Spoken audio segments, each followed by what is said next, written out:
নমস্কার বন্ধুরা, শ্রাবণী রান্নাঘরে আপনাদের সবাইকে স্বাগত জানিয়ে আমি আবারও একটা রান্নার ভিডিও নিয়ে আপনাদের সামনে চলে এসেছি।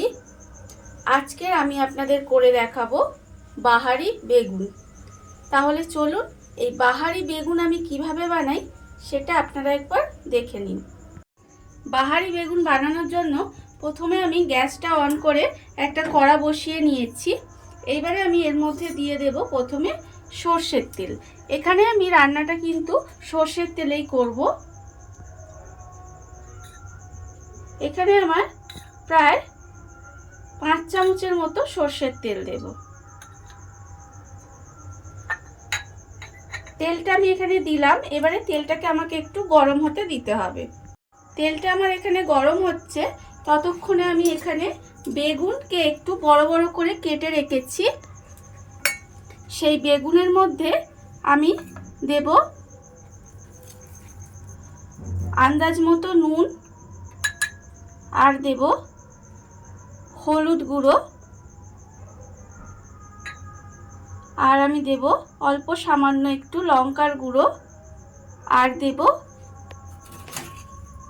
চিনি, অল্প একটু চিনি দিয়ে বেগুনটাকে খুব ভালোভাবে মাখিয়ে নিতে হবে। তেলটা আমার গরম হয়ে গেছে। এইবারে আমি এই তেলের মধ্যে যে বেগুনগুলো আমি এখানে নুন, হলুদ, লঙ্কা গুঁড়ো আর চিনি মাখিয়ে রেখে দিয়েছিলাম, সেই বেগুনগুলো আমি এখানে ভেজে নেব। প্রথমে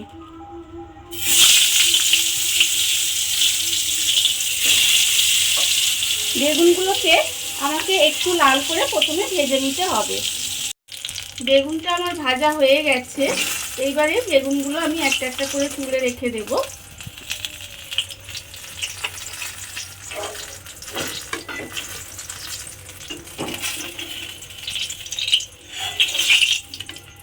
বেগুনগুলো আমি এখানে তুলে রেখে দিলাম।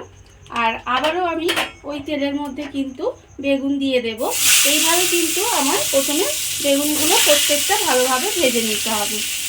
বেগুনগুলো আমি ভেজে রেখে দিয়েছি। এবারে আমি রান্নাটা ওই বেগুন ভাজার তেলেই করব। তার জন্য আমি বেগুন ভাজার তেলের মধ্যে অল্প সামান্য একটু কালো জিরে ফোড়ন দিলাম। এইবারে আমি এর মধ্যে দিয়ে দেব হাফ চামচ মতো কাজু বাদাম বাটা, আর আমি দেব প্রায় 1.5 চামচ মতো পোস্ত বাটা দিয়ে এবারে খুব ভালোভাবে কিন্তু এটা একটু কষিয়ে নেব। এইবারে আমি এর মধ্যে দিয়ে দেব নুন। নুনটা আমি এখানে আন্দাজ মতো দিলাম। আর আমি দেব হলুদ গুঁড়ো। হলুদ গুঁড়ো আমি এখানে 1/4 চামচ মতো দিলাম। আর আমি দেব লঙ্কার গুঁড়ো। লঙ্কার গুঁড়োও আমি এখানে 1/4 চামচ মতো দিলাম।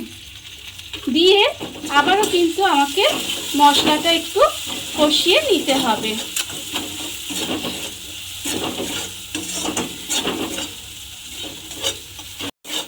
মশলাটা আমি ভালোভাবে কষিয়ে নিয়েছি।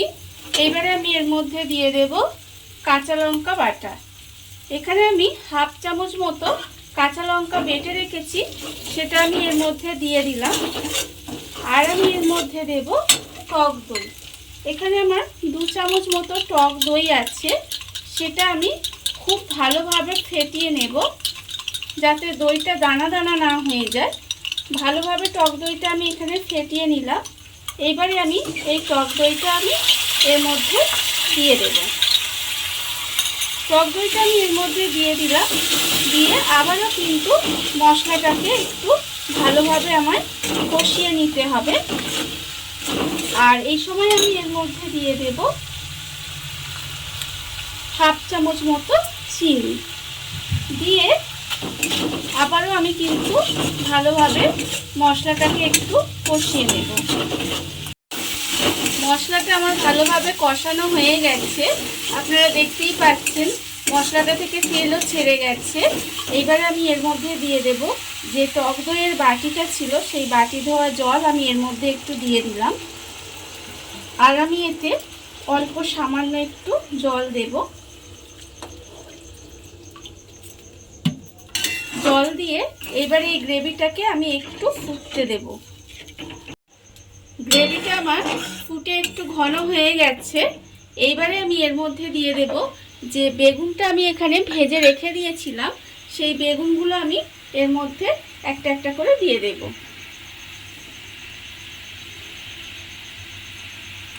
বেগুনটা আমি এর মধ্যে দিয়ে দিলাম। দিয়ে এবারে একটু উল্টে পাল্টে দিয়ে বেগুনটা আমাকে একটু রান্না হতে দিতে হবে। বেগুনটা দিয়ে আমি কিছুক্ষণ এইভাবে রান্না করে নিয়েছি। এইবারে আমি এর মধ্যে দিয়ে দেব সর্ষে বাটা। এখানে আমি 1 চামচ মতো সর্ষে বাটা এর মধ্যে দিয়ে দেব। দিয়ে এবারে সর্ষে বাটাটা দিয়ে কিন্তু আমি বেশিক্ষণ ফোটাবো না। সর্ষে বাটাটা দিয়ে আমি জাস্ট একটু নাড়াচাড়া করে নেব।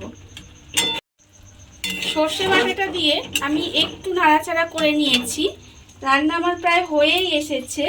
এইবারে আমি এর মধ্যে দিয়ে দেব ওপর থেকে 2টো চেরা কাঁচা লঙ্কা, আর আমি দিয়ে দেব 1 চামচ মতো সর্ষের তেল। দিয়ে এবার আমি গ্যাসটা অফ করে ঢাকা দিয়ে রেখে দিলেই কিন্তু আমার বাহারি বেগুন রেডি হয়ে যাবে। দেখুন বন্ধুরা, আপনারা দেখতেই পেলেন যে বাহারি বেগুন কত সুন্দরভাবে তৈরি হয়ে গেল। এটা খেতে কিন্তু ভীষণ সুন্দর হয়। আপনারা বাড়িতে বানাবেন। আর এই ভিডিওটা যদি আপনাদের ভালো লেগে থাকে তাহলে লাইক করবেন, কমেন্ট করবেন আর সাবস্ক্রাইব করবেন আমার চ্যানেলকে। আজ এই পর্যন্ত, নমস্কার।